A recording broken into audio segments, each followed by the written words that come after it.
An Astronaut's Guide to Life on Earth teaches you how to live better by taking lessons from the rigorous requirements of going to outer space and applying them to everyday life.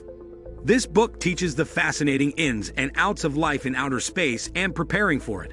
But what's really cool is that it compares many of these to real life on Earth, teaching us all how to be happier and better people. Here are the 3 most cosmic lessons I learned from this astronaut. 1. Living in space requires a lot of preparation, which is a key component to having a good life on Earth, no matter what you do. 2.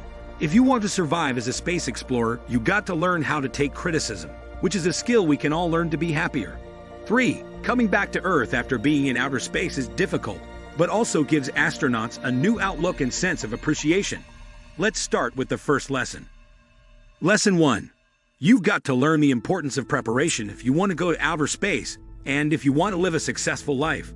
Always be prepared. If you want to become an astronaut, this skill is absolutely vital. It doesn't matter how much education or experience you have. The training involves rigorous studying and simulations of situations that might never even happen. People who create training at NASA have to prepare unpredictable scenarios where every possible thing goes wrong. It's vital to be ready if there's a fire or a computer doesn't work right. But for those going through the training, it gives them new instincts. When something goes wrong, the natural fight or flight response is overridden by the calm yet urgent way in which these individuals are trained. This even helps them improvise when things turn into chaos on a mission, and they must act fast to save their lives. This skill isn't just useful for going to space though. It helps to be ready for any obstacle that suddenly shows up.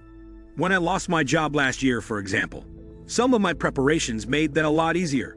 In Hadfield's experience, the training gave him a sort of mental discipline in all aspects of life. Even in a packed elevator, he still thinks of what to do in case it gets stuck. This doesn't mean you should always worry, but it is best to be ready for anything. Lesson 2. Taking criticism well is a requirement to become a space explorer, and learning this skill will help you too. When I was younger, I had leaders who taught me that successful people not only welcome correction, they seek it. This seems like a difficult thing to do, but it's got a lot of benefits. If you work for NASA, for example, you're receiving criticism constantly.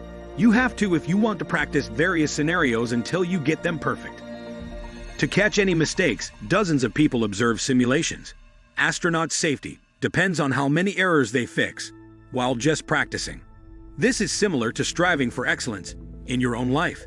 If you want to become truly exceptional, you've got to try so you learn how not to do whatever you're working toward. That means you have to welcome any feedback, including negative, if you want to improve.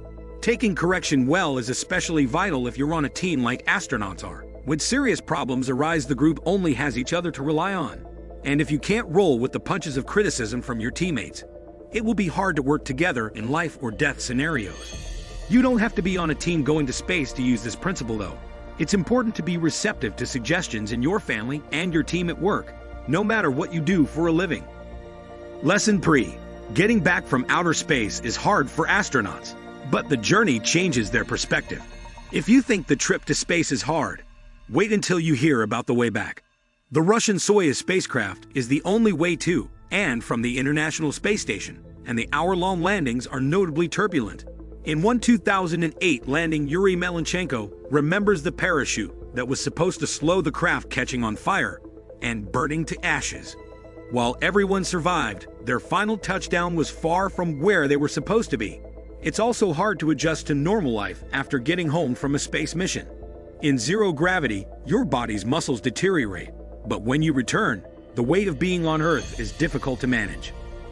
Even sitting down isn't comfortable because your body isn't used to carrying its own weight. Although it might sound dull to come back to Earth after being in the magnificence of outer space, Hadfield says it's a life-changing experience. He is energized by being on the ground after a mission. The refreshing new view of the world he has is exciting. The lesson here is to not fear new and possibly difficult experiences, because they can significantly improve your outlook on life.